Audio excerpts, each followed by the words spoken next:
khusus kunjuk Adi Dulanang Semianto.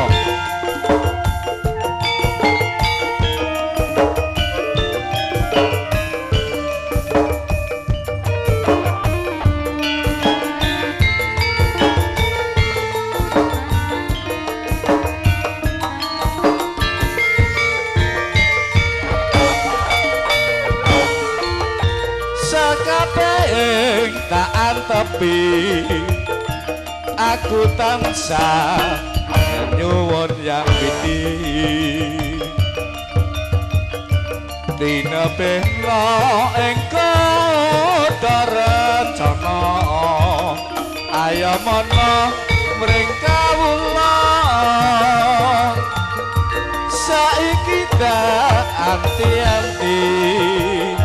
bisa dadya ati sawiji muga-muga kasembatan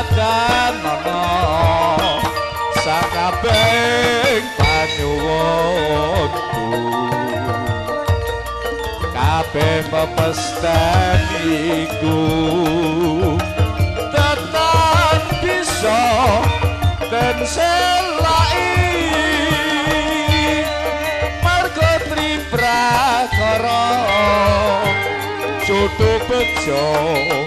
pati tan ngawruhi akan timen naping ati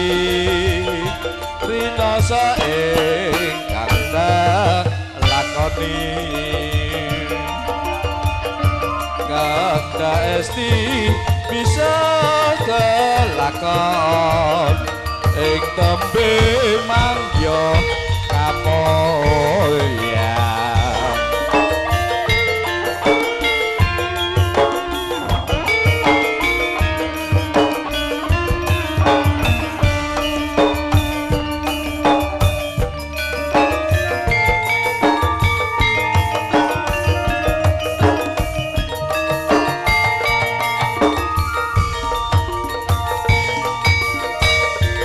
sakabehing taan tepi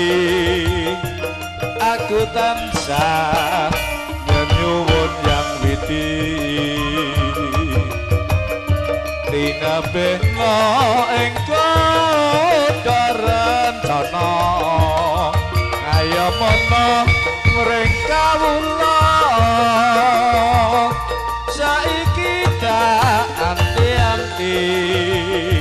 bisa yo ati sawiji muga-muga kasembatan ana sakabehing panyuwunku kabeh pepesthan iku tetap bisa dan selai triprakara jodoh bejo pati tan ngawruhi ya ketika serempengan ae wong tuwek menggah-menggah lah ya akan timan naping ati rinasa ingkang kelakoni esti bisa kelakon